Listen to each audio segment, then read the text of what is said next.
Good morning. We'll call the meeting to order for the day. The first item on our agenda is approval of today's agenda. Move to approve. Second. Motion and a second to approve the agenda. All in favor signify by saying aye. Aye.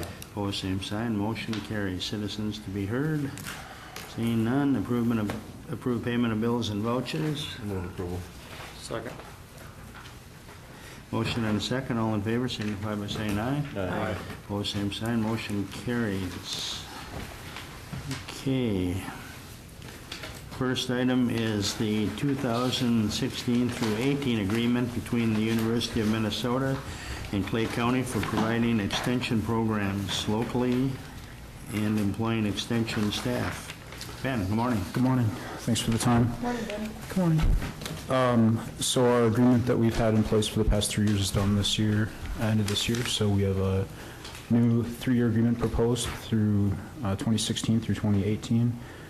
It's a 2% increase for 2016, 2.25% increase for 17, and 2.5% for 18. So for 2016, what that means in terms of the dollar amount is a $3,763 increase. We added in language, if you have a copy of the draft agreement under the table on page 2, we note the $10,000 in grant funding from Glendon Farms that'll come each year that will apply to the half-time 4-H program coordinator position.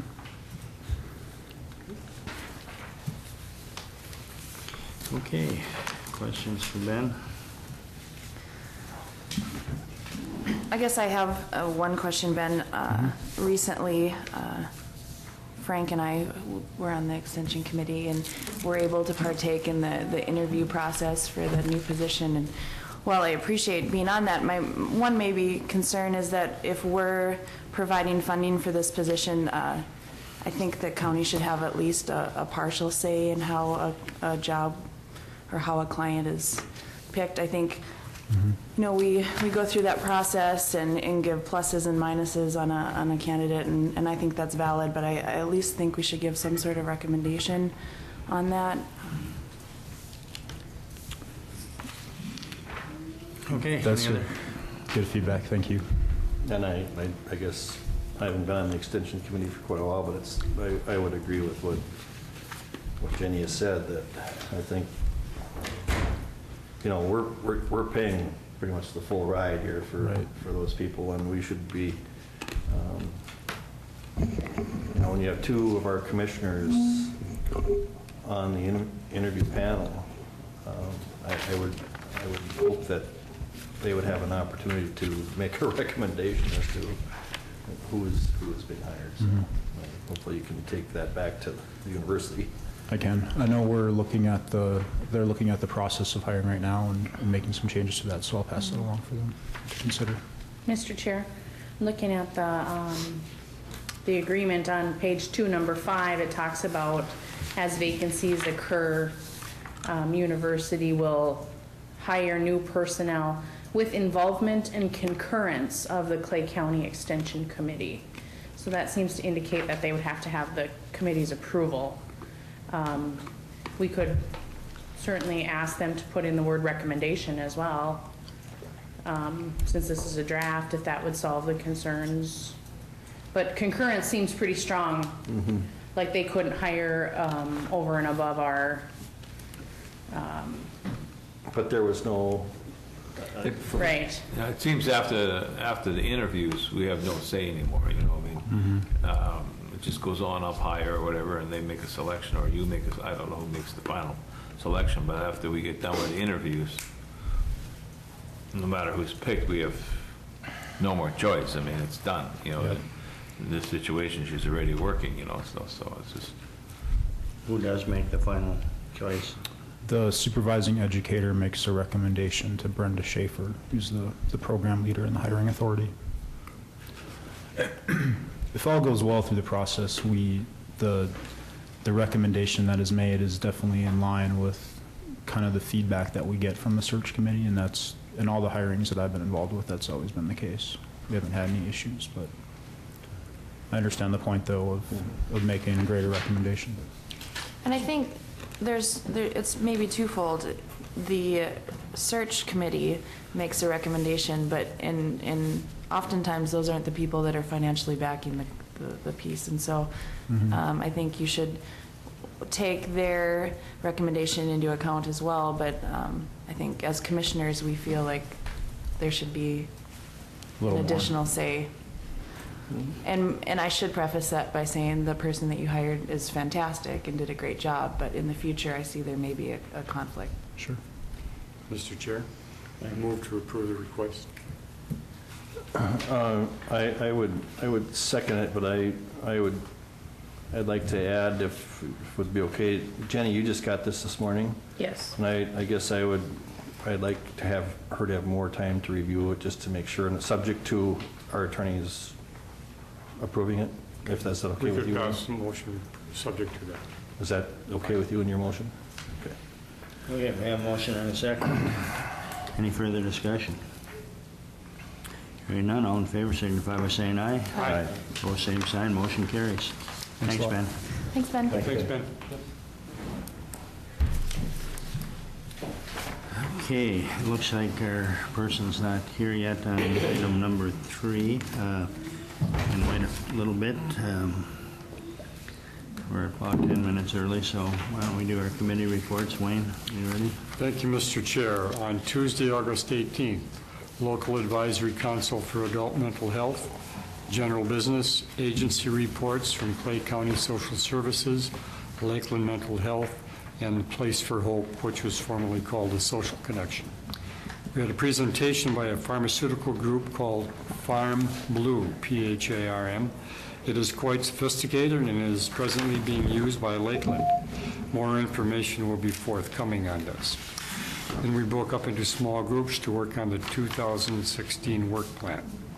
Wednesday, August 19th, Northern Lights Library Council, Northern Lights Library Network, an executive meeting to prepare for the upcoming full board meeting and also for the network's audit. Thursday, August 20th, Lake Agassiz Regional Library Finance Executive Board meeting. General business, we went over the financial statements and directed submission of the library's financial report to the state for the 2015 fiscal year library aid. We also approved Lake Agassiz's application to participate in the Cultural Heritage Program and also for the Legacy Collection. Saturday, August 22nd, Northern Lights Library Network full board meeting. General business, we welcomed new board member Mary Daly from the Lake Agassiz Regional Library Board. Went over a pay equity report, passed and forwarded to the state. I will be participating in the audit on August 24th and 25th, actually not yesterday, but I will today. And then there was an update on the lessening of media specialists in school libraries, not only across the 23-county Northern Lights region, but also across the state. And many libraries in our schools, elementary, high school, are being run by paraprofessionals. This has to do with the cutback in funding. Report and update on the opening of the community library at White Earth. The Northern Lights Library Network was instrumental in the overall success of this effort. And then we had an update on the new website of the Northern Lights Library Network. That's all I have, Mr. Chair. Thank you. Frank? I just had the one meeting with MetroCog, and there we went through the Transportation Improvement Program, if anybody's interested in looking at that one.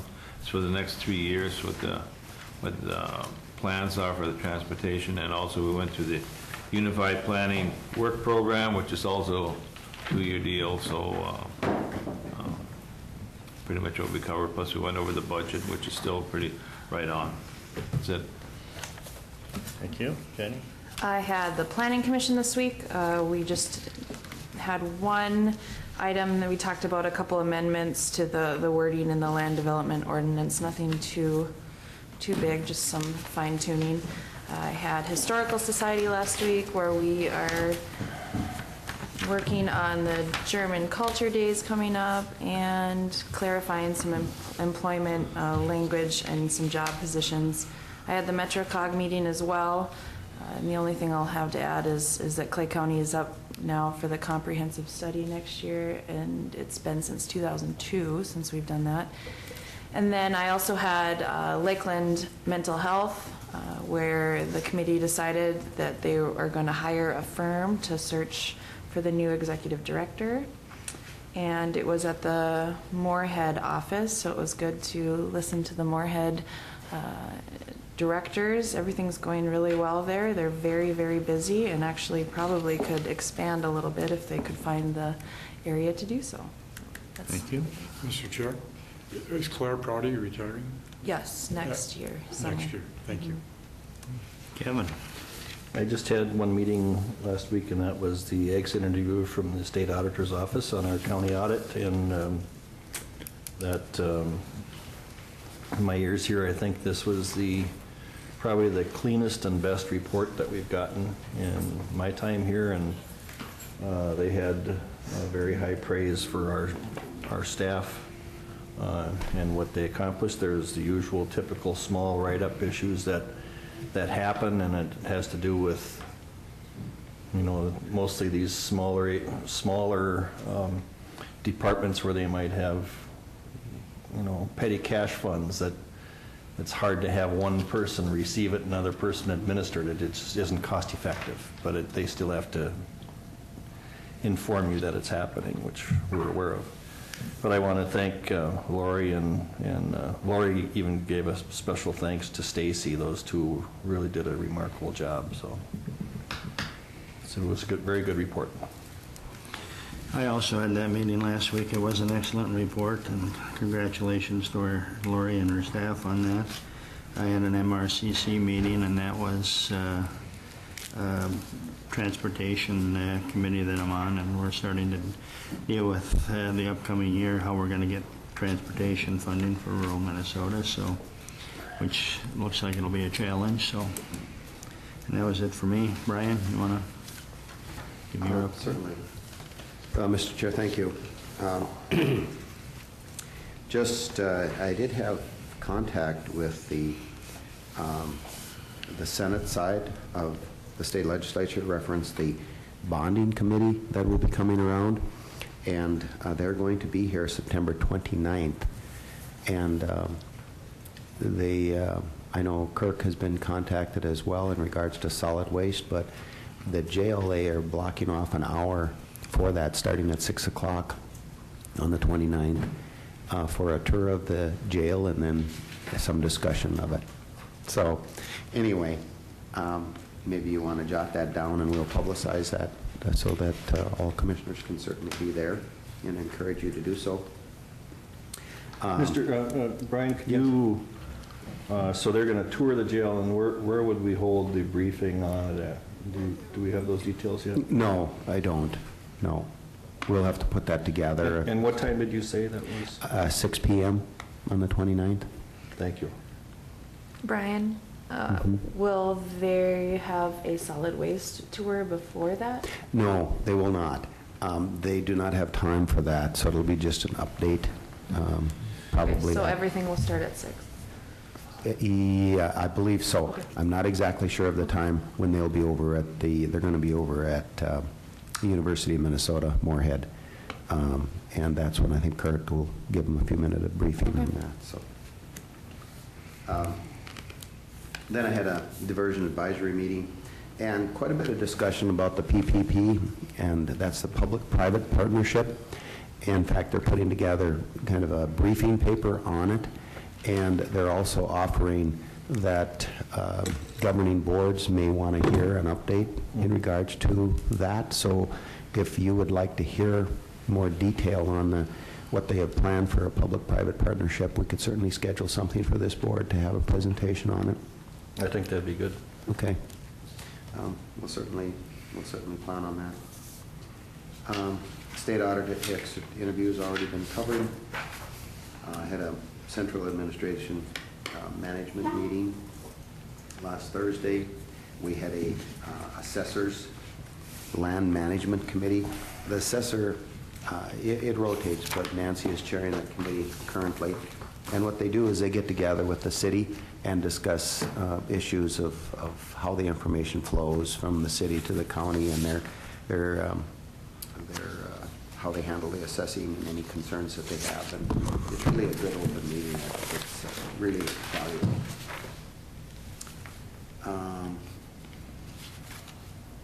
Dealt with some personnel issues. That's kind of ongoing, I guess.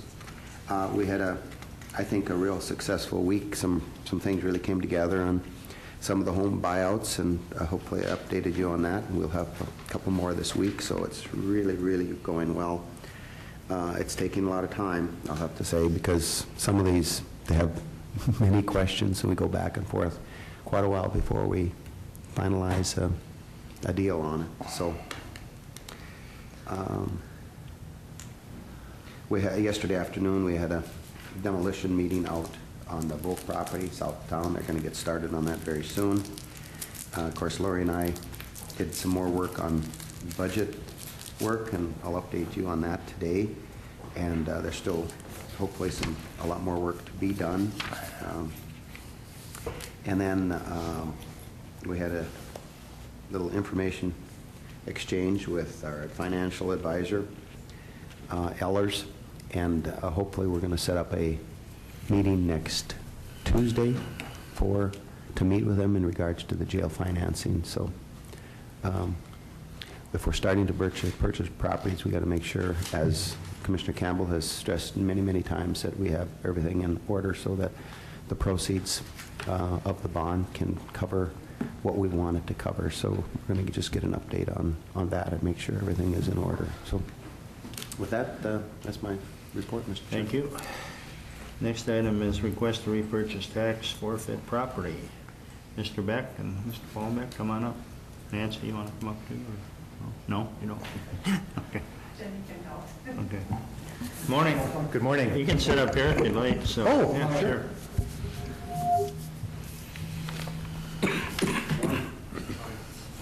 Morning. Commissioners, my name is Dan Planbeck. I'm Mr. Beck's attorney, and this is Mr. Beck. I believe this property was tax forfeited in June, and Mr. Beck is extremely embarrassed about the predicament that he finds himself in.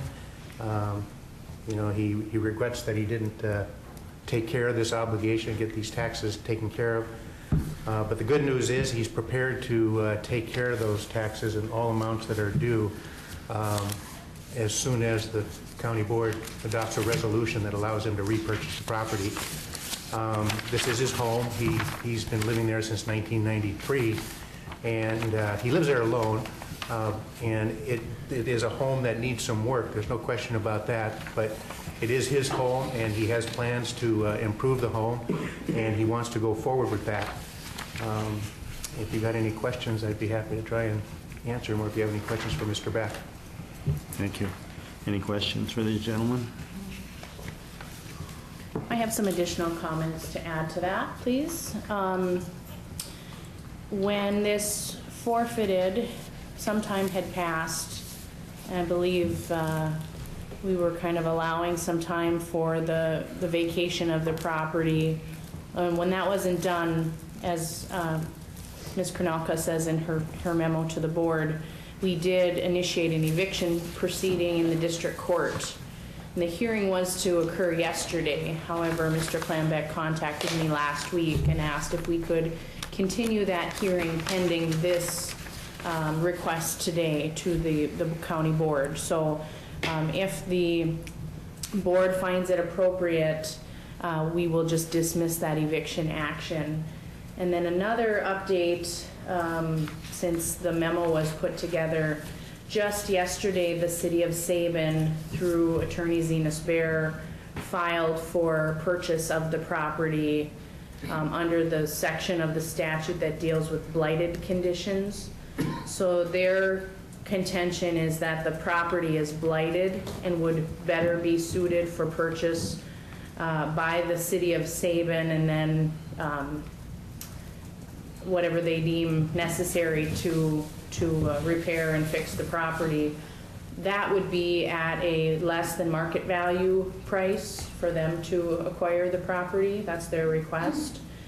I checked the statutes regarding the repurchase after forfeiture, and there's not a priority for repurchase by Mr. Beck over the city or vice versa. It simply is that the commissioners must determine which use of the lands will best serve the public interest. So I know Ms. Kronelka contacted Mr. Bear yesterday to let him know that this was on the agenda. If he, on behalf of the city of Sabin, wished to be here to offer any input. I don't see them here, so they must not have decided to attend, but the board today could grant the request of Mr. Beck to repurchase the property at the cost of all the current and delinquent taxes and fees, which is $11,210.69, or the board could deem that it would be better to explore the option of repurchase, or not even repurchase, assumption of the property by the city of Sabin. That would have to be done at a separate public hearing. So, but the standard is whether or not the repurchase will promote, or which use of the lands will best serve the public interest. So if that's putting the land, or keeping the land on the tax rolls and letting Mr. Beck continue to reside in his home, but that's a fact question for this board. Thank you. So how many years was this in arrears then? This, Nancy, do you know? I believe it was 2010. Was the last time taxes were paid? Okay. Okay. Any questions by the board? Kevin? Well, there's basically the two criteria, I think, that we primarily look at. One is it in the best interest of the county, or could it be a hardship to the individual, I think is the other one, if I'm not mistaken. And I certainly believe that having to remove somebody from their home is a hardship. I don't want to underplay or understate the significance of a letter coming from a city regarding blighted property. I think they have real concern over that, and I would hope that there can be ways to, as you said, he's even recognized that, and he's going to be willing to, moving forward, to do something about that. And I would certainly hope that he would view strongly, that letter, provided that this board agrees to allow him to repurchase it, that he would understand the significance of that letter and the importance of it. Yes, it was. I do understand it. Okay. It does need a lot of work, and I'm willing to put money into it to repair and bring it back up to, Well, and I guess I have the concern that it's been 5 years since the taxes have been paid. Is this, something the county's going to have to continue to deal with, I guess, is my concern, so. in thought on that, I had been running without, on a cash-only basis, but in the last year or so, about a year and a half maybe, I have opened up a bank account, and I can do automatic payments out of my checking account. Okay. That would alleviate any further embarrassment, so to speak, if I sign up for automatic pay on taxes. Okay. That way, if I do miss the mail or whatever, it goes, gone, done. Frank, you had a question? How much time do they have to pay back, Nancy? If we say this is okay, we give the property back, do they have so much time to pay the money, the $11,000? Would be paid today. You'd have to pay it today. And then you fill out a form that would be sent to the state. You would get the property back from the state with the state deed. Okay, and if it's not paid today, then we go back to this again? Say we approve this and it's not paid today? I would just suggest that maybe in your resolution, you could establish the deadline for when that payment is to be made. I guess when I look at the statute here, 282.241, I think the owner does have the right to repurchase it if the board adopts a resolution at any time before the property is sold. So I think this this letter from Saban, it hasn't been sold to Saban. So the repurchase right is still in play under the statute. And what you have to find is either the hardship or that permitting the repurchase will promote the lands that will best serve the public interest. Either or, it doesn't have to be both. So that's the way I read the statute. And it determines the price in here, but it doesn't set the deadline. But I assume your resolution could establish that deadline for that payment. I think Mr. Beck, if he has his checkbook, can do that today. I can. Okay. Wayne, go ahead. You're planning to pay it today, right? I am. And Mr. just for this board's, and I appreciate your comments, but traditionally what this board has done when we've approved this is that we have emphasized the importance of it being paid that day. Okay. That's been a precedence that we've established in every one that I've been involved with in my time on this board. So, Mr. Chairman, I move that we allow Mr. John Beck to repurchase his property. I'll second that, and I do have a comment in regards to Saban. My concern is that papers of concern were not given to the county until today, yesterday, on the property being in blight. I think that if it were to have been so bad, that possibly they would have done that previously. So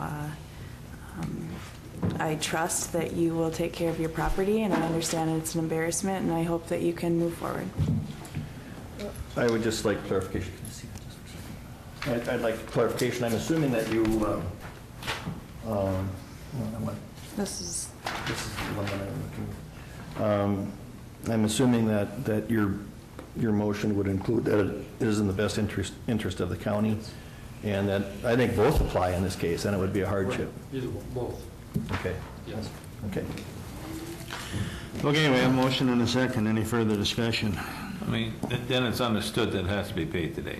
Yes. Right. It has to be. That's Okay. part of the motion, is that all right? Absolutely. Kevin?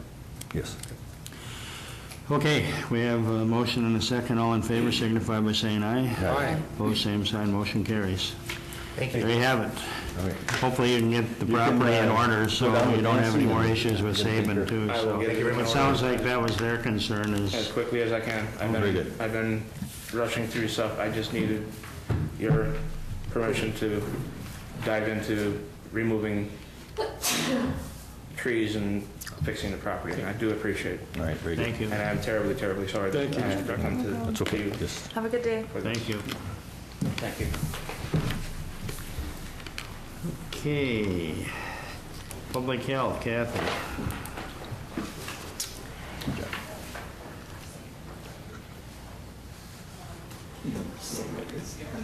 No. Good morning, ladies. Good morning. Yeah. Did you email each other this morning on your, Yes, we did.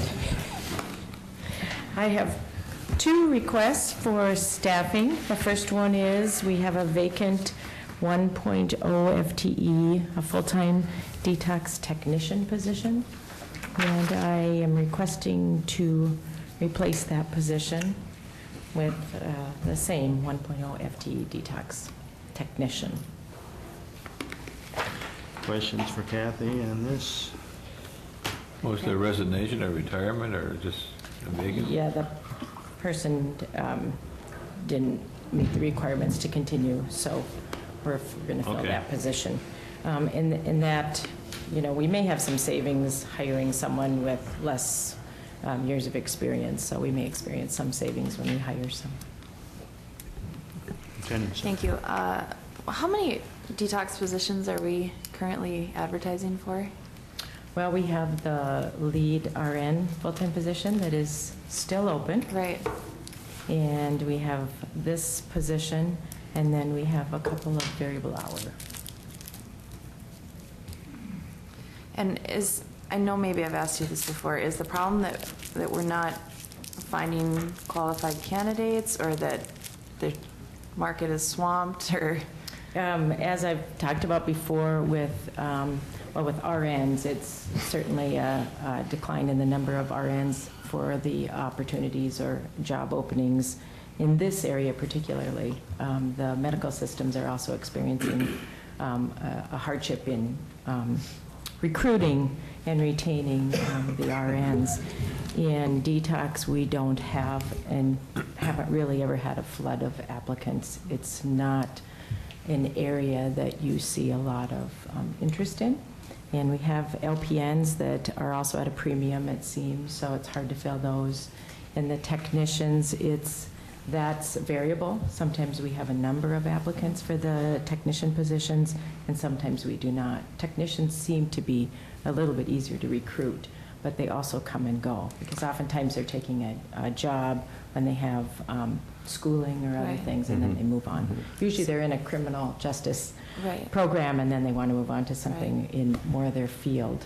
So because of that, are we better off advertising for less than full-time because people have many different things on their plates? I'm just trying to figure out if we get creative as to how we look for Well- someone, we could get those positions filled.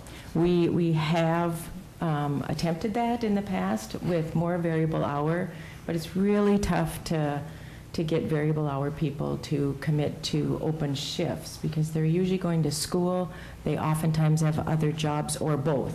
So it's really tough to get variable hour people to be able to be available when we need them. So we're trying to fill more regular staff positions in hopes that we can retain them for some time. Thank you. How do we operate then without these positions if they're all vacant? How do we fill that? Well, the variable hour people temporarily fill this technician position. The lead RN has been, that's a struggle because that requires an RN, so. Is that the only one that requires RN? Right, and the detox director that's an RN. So we have a lead RN. So they can't be an LPN? No, cannot be an LPN. Is that a state issue? Per statute. Mhm. The detox director must be an RN and must be full-time. I see, okay. So, we have some variable hour RNs that can fill in temporarily, and then Janelle is picking up the slack. Mr. Chair, I move to approve the advertisement for one full-time equivalent detox technician. I'd like to second that, and I'd like to make the comment here. Kathy, this has been an ongoing, over many years. It seems that detox area and public health in general, for that matter, to being able to retain nurses is extremely difficult. And it might require us to really review our compensation for them. We are in that's an area, and I've stated before, and that's one of the few areas where we've many times had to bump up, go basically out of our policy of hiring lines 1 through 3 because of that. And I don't know, Darren's here. I think we might have to really do a review of that, and it's one of those areas where we're in complete competition with the local hospitals, clinics in this area, unlike other counties who probably don't have that competition factor. So we hopefully can get this hired, but we got to do something long-term about this, or make ways to make it so they don't leave so soon on us. And typically, as you mentioned, Mr. Campbell, it's the RNs that typically, have been the most challenging. Right. Like I said, the technicians are, they're not licensed, but oftentimes we recruit people that are going to school or have other jobs. So they don't, we don't tend to see them stay very long-term. There's been a couple that have stayed, but usually they move on to a career path versus working in detox. That technically isn't what people consider a career path. Right. Okay, we have a motion and a second. Any further discussion? All in favor of the motion signify by saying aye. Aye. Opposed, same sign. Motion carries. I would like to add one thing. I think Jenny raised a really, really good point in terms about, you call them the variable hour. We used to refer to them as roster employees. Maybe the wording has changed or whatever, but But maybe we need to look at being able to bolster that because you seem to have a lot of these downtimes where we're looking for somebody. And maybe we should expand on our variable hour pool of people that might be willing to come in. So. Okay, request to fill public health nurse position. Yes, this is a public health nurse under Kathy Anderson's area, and there's going to be retirement. So what we are requesting is, she is a .8 right now, and as I put in your packets, the number of clients are increasing in this area.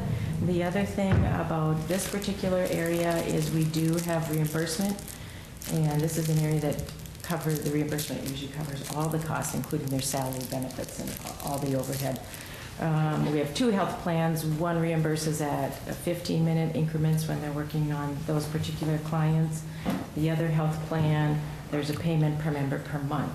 And both are very good payments to cover all the costs. So as we see the client load increase, we're seeing the need to move this position to 1 FTE. Kevin? So was the .2 increase, was that included in your request for the 2016 budget? No, but the reimbursement. I understand that, but right now it's not part of the request. That's correct. I wasn't aware of this retirement until last week. Okay, but and then once the retirement of the .8, you're looking at that as your opportunity to bring it to 1. Correct. And your workload is there, but what you're saying is by adding that .2, that would be your revenues would also go up to cover the cost of that. That's correct. Okay. So it'd be budget neutral. Right, and this individual has been here long-term, so she's way up on the grade and steps, so we would anticipate. When you get reimbursed, do they reimburse for the full cost of the employee? Yeah, the reimbursement is actually a set rate by the health plans. Okay. It doesn't vary based on the salary or benefits, but the set rate, even at her step 12, I believe she's on, covers all of those costs, all the benefits, and even rent costs and all the additional costs that are with that program. Okay, very good. Make a motion to approve. I'll second. Motion and a second. Jenny? I have a question in regards to the caseload. Is this employee guaranteed 114 cases a month? I mean, how does that, if we're talking about it paying for itself on billing, I kind of want to know maybe what the average monthly caseload is. I mean, is this the average, or? It's an ongoing caseload. Okay. So it's not a set group of people month to month. Okay. Once they're enrolled for these case management services, it's ongoing as long as they continue to qualify. Okay. And then eventually, what generally happens with the majority of them is they become eligible for another waiver program. And then they continue to receive case management services from another public health nurse who does that type of case management. So I guess it's ongoing. My concern maybe was if there are months where they're not as busy, would it not be generating the revenue to pay for itself, or will it always be ongoing?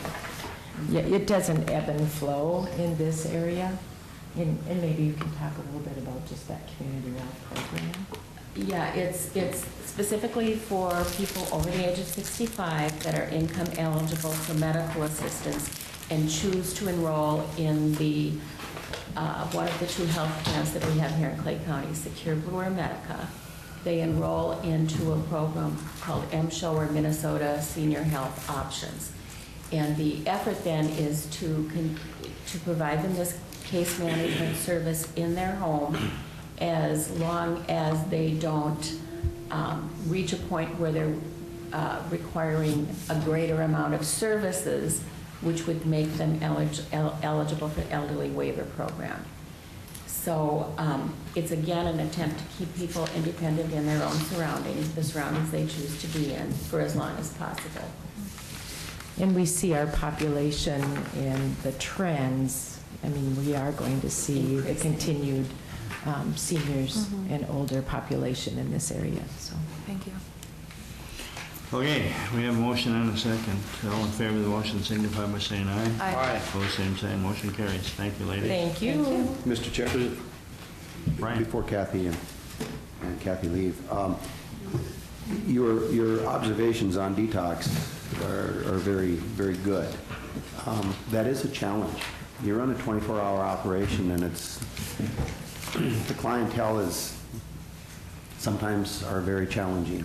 And so, in fact, we're meeting with Kathy at 11 o'clock today in regards to some of those challenges and working through some of those staffing issues and things. So you're sensing a issue of turnover and different things is very observant. So we are working on that, and frankly, we'll be bringing it to the PIC committee pretty soon for an update on it. So Thank you. Thank you, ladies. thank you. Brian and Lori.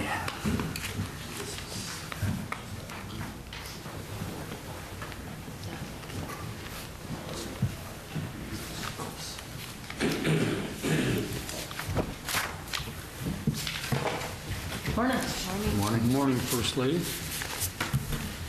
We discussed earlier, Lori, the audit, and so congratulations to you and your staff on a great job. So nothing but super positive comments from the state auditor's office. Thank you, went Good- really good well work. this year, and Stacy does a great job. She does the majority of the work on that, so, Yeah, great work. Both did. Good job. thank you. Morning, Mr. Chair. One thing I forgot to mention from my reports was that Land Management Committee is changing. I don't know, Jenny, hopefully, or Commissioner Hojo, hopefully you've received the notification on that. It'll be Wednesday Time. afternoon? Yep. Yeah. At the Cass County Courthouse? No, it'll be at the Fargo City Commission. Oh, I guess the memo that I have that. The original thought was to do that. but- They wanted to keep it there because it's Okay. televised, I think. Yeah. All right. So, the first thing I'd like to do is pass around the budget to actual for 2014, or correction, 2015. We'll have to jump back a year. And spend just a little time. I promised you last week that we would do an update on that today. There you go, there's an extra one. And Lori printed this off yesterday, so it's as current as it can be, but the time period is for the first 7 months. So it just goes through the end of July, since we're partially in August. So hopefully it's fairly accurate, especially on the expenses. I certainly can't promise that on revenues. Revenues always lag, and you know that.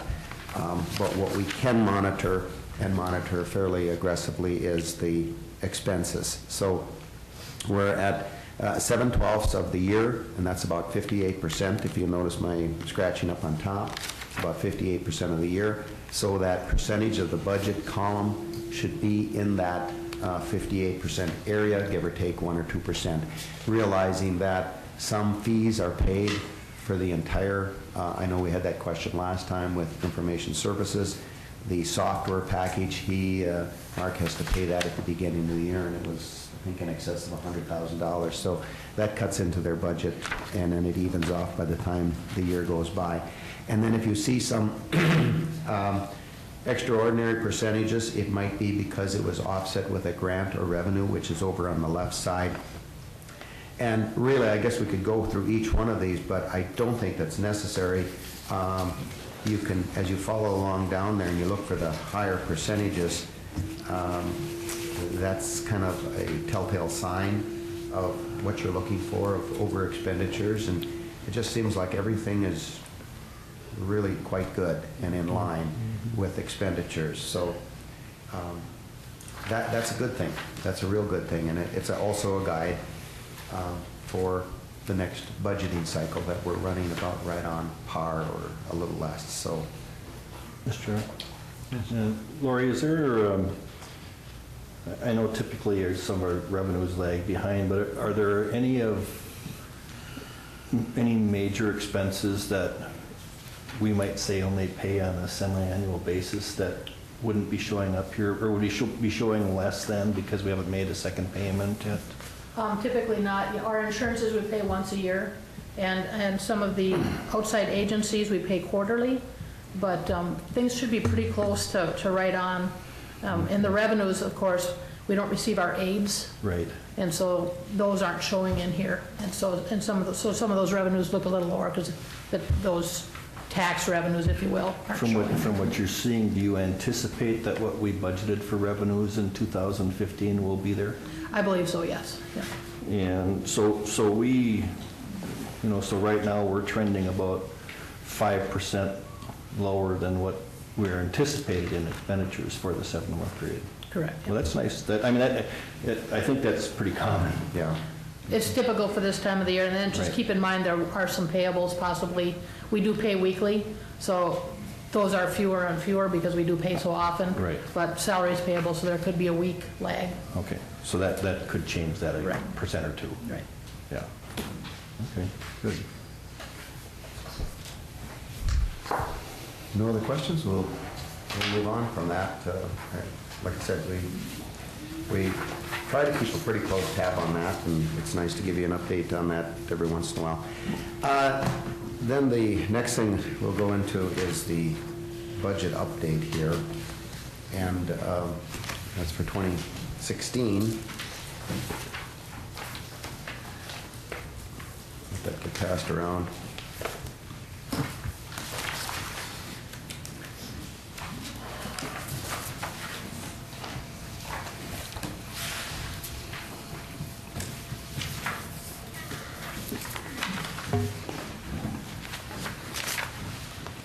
Now we can go through some of the changes that have taken place since last week. And the new requests, what we've done in this is Public Health did have a .6 full-time equivalent position in the budget, and that was for $43,828, and that was for in-home nursing services of some type. It was all county funded, and we're suggesting that that be removed because it's all county funds and it's not reimbursable, and it would be an increase in service in that area. I haven't had a lot of time to discuss this with Kathy. I sent her an email on it yesterday. Haven't received anything back, but told her that I was bringing this forth today. Technology services, he had asked for an increase of $15,000 in regards to the internal service fund. He buys a lot of equipment and different things, and he feels he's falling a little bit behind, so that's been reduced to $7,500. He said it's still an increase, so that's a positive thing. The auditor, and Lori is sitting right here, so I don't have to talk like she's not here, but they have a .6 position that she is willing to give up. She has not filled that position. It's for a actually in the short treasurer's while. office. I had a .6 position that I moved to a full-time, and I wanted to wait and see before I filled that .6 position to see if it was necessary. And we feel that we actually can get by with just the 2 full-time and some variable hour people right now. Thank you. Good. So that's a reduction of $31,000. And then the county attorney, I visited with him yesterday, and he is amenable. You know what public safety has done, and their office is feeling the weight of it as well. And but he is comfortable with starting that position the middle of the year, which would be July 1st. So it cuts his request in half for next year's budget. But you also have to remember then that that has a doubling effect for 2017. But it saves some money in this budget. So what you have is, and you'll see on your attached sheet, you have new requests of $234,990. And what you have left behind then is DMV still has one FTE in there, full-time position. Technology Services has a total of $12,500 for OT, and I really feel they need that because there's times of the years where they have special projects that they need to address quickly, and if they work their people extra time, then they have to give it back to them later on, a time and a half. It's best just if we can clear it up, and otherwise he would need more help in there. And I'd already talked about the $7,500 change. County attorneys, he's in there then for half of his full-time position. The sheriff's position is a full-time position. That has already been approved by this board. The correction had a half-time position that she was coupling with a half-time position that she had vacant this year. So that has been approved as well, and social services still has a half-time position left in there for a total of the $234,990. Now, other changes, and we'll run through this, but then I want to come back to the MetroCog. MetroCog's request as of yesterday increased by $5,078. And they are requesting the $75,000 upgrade on our county comprehensive plan. Now, last year, what Tim and I had talked about was putting in the budget $25,000 for 3 years to cover that comprehensive plan.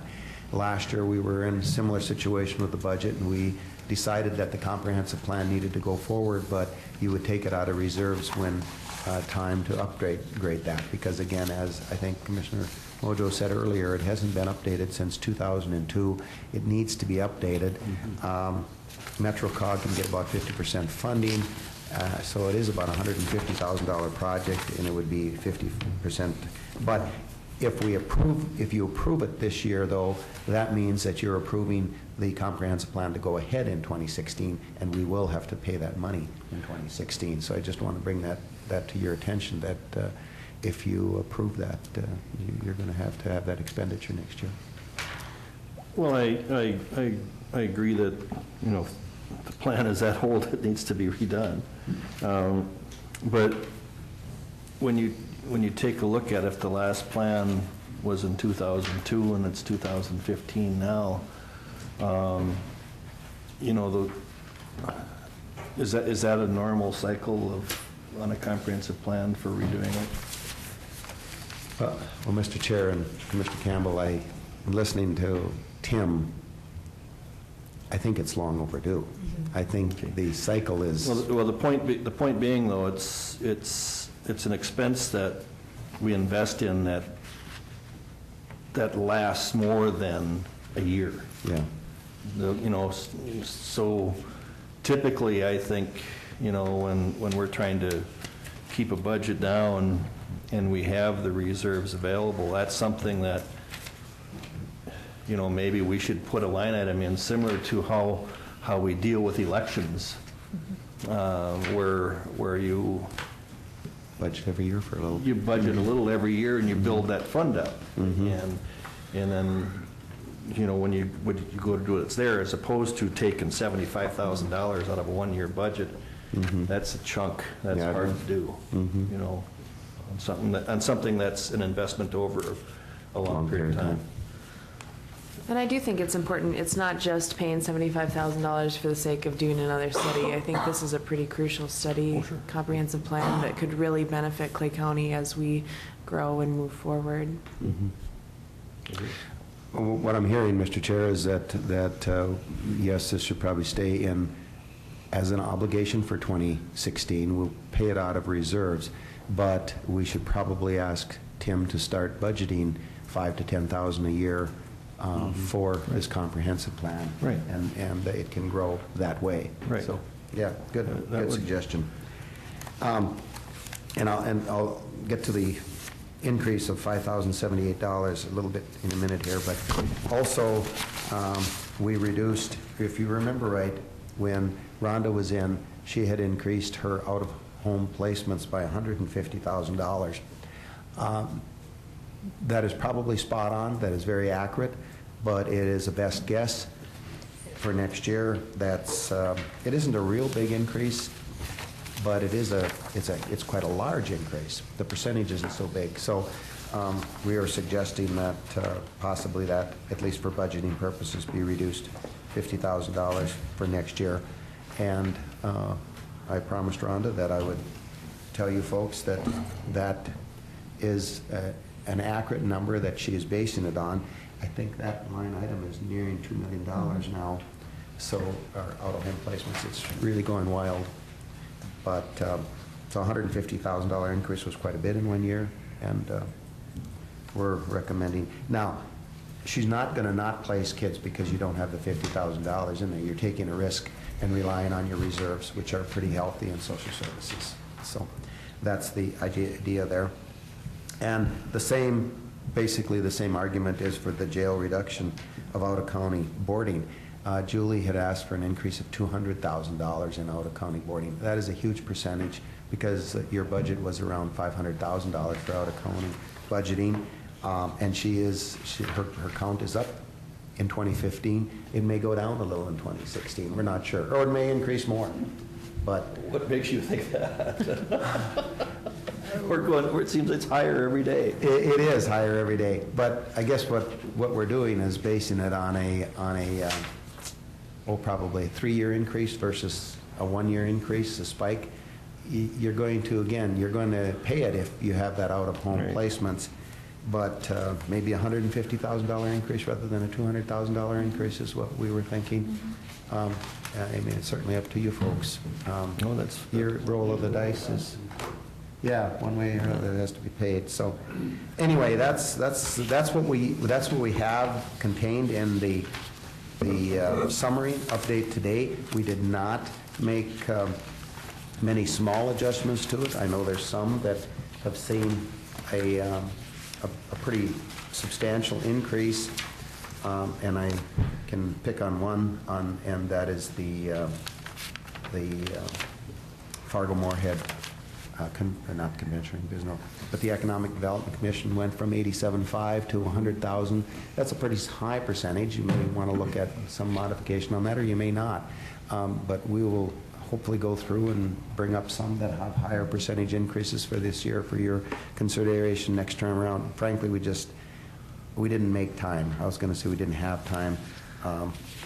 Certainly, there's time available. It's just making it a priority to get to it. So, but if I can go back to the Metro COG, and then we can spend a little more time on that second page. This is the update, the amended one I received yesterday. Pass that around.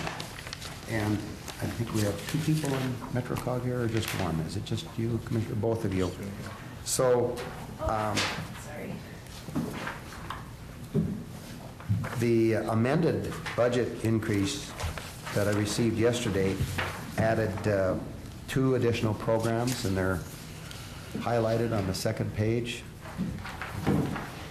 And I know you folks have been working with this. It's the Metro COG Regional Freight Plan and Comprehensive Transportation Plan, and then the Metro COG Regional Railroad Master Plan.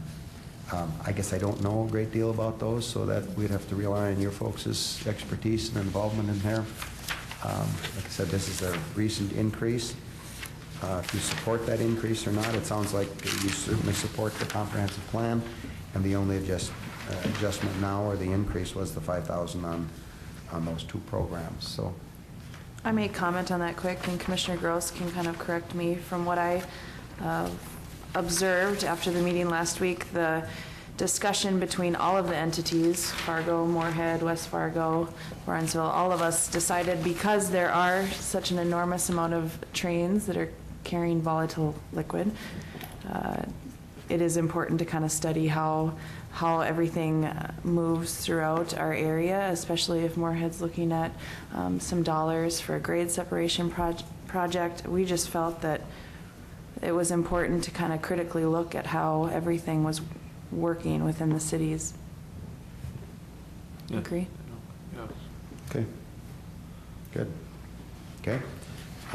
I'm assuming that sounds like that's where you want to be with the Metro COG then. So that's our portion of Your that? portion. Mm-hmm.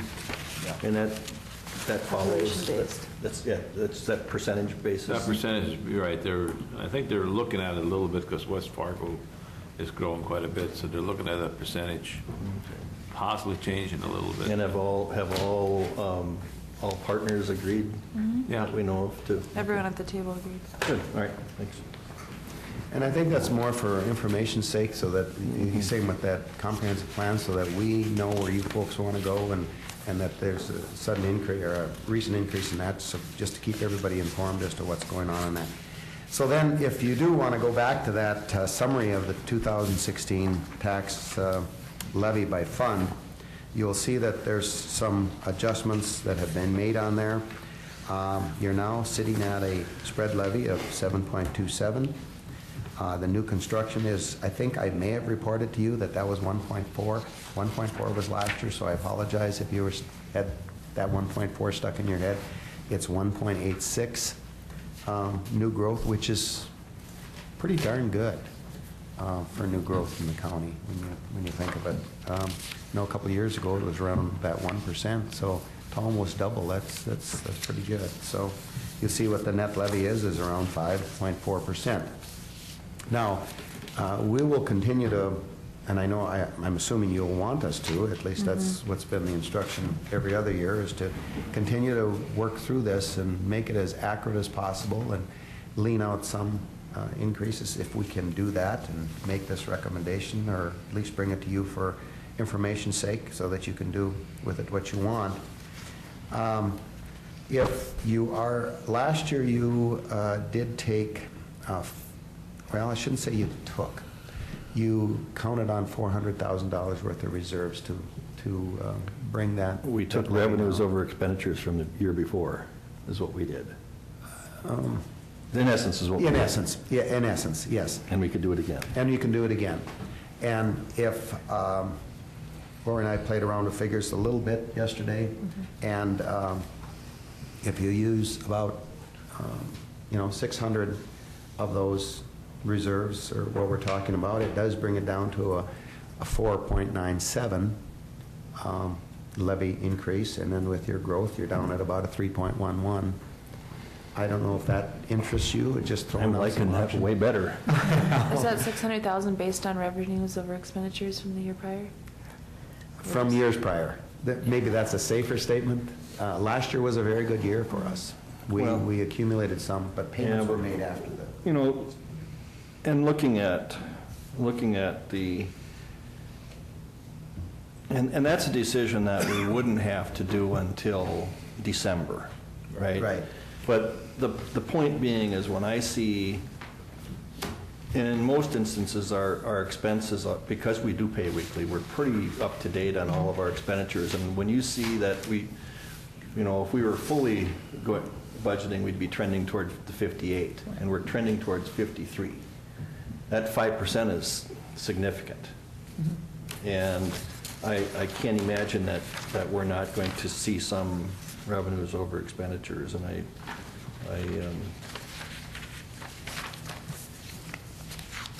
it would certainly be my goal would be to see us lower that thing, certainly under 4.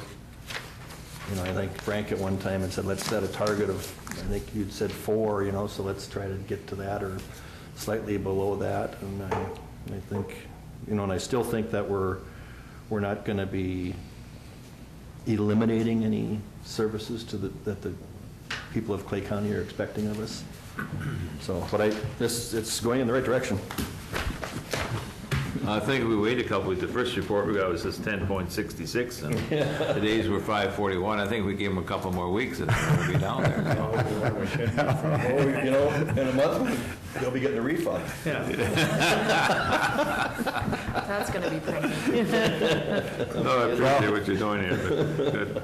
As we pointed out last time, though, health care alone was $500,000 increase, and a 2% cost of living increase is right in that mid $450,000. So that's hanging around $1 million, and right now. The troubling part of that, though, Brian, is that we give this COLA to our employees, and a significant portion of the COLA's got to go for their 50% of their health insurance. Isn't that sad? It is sad. Yeah, it is. But where would they be without the 2%? Right. They'd be going backwards. Right. And that's not going to happen. Yeah, well, good. That's good to hear. Good to hear. So, I think it's okay to use those reserves somewhat, and we've talked about that a lot. I think Mr. Chair, Oh, go ahead. one quick Sorry. question for Brian. How much did we budget toward health insurance? 500,000. We were right on target. What did it come in That at? was the increase. Yeah, 504. And we budgeted 500? Yep. Thank you. So, anyway, probably that's nothing for today, unless you got some words of wisdom for us as we move forward next week. We'll we'll work on some percentages and what you know. Yeah, and It's and going give the you right some way, so. options and different things. So, okay. That's it. Thank you. How are you? Want to take these, Roy? Brian, thank you for your Anything else for the board today? Brian, anything else for us? No, sir.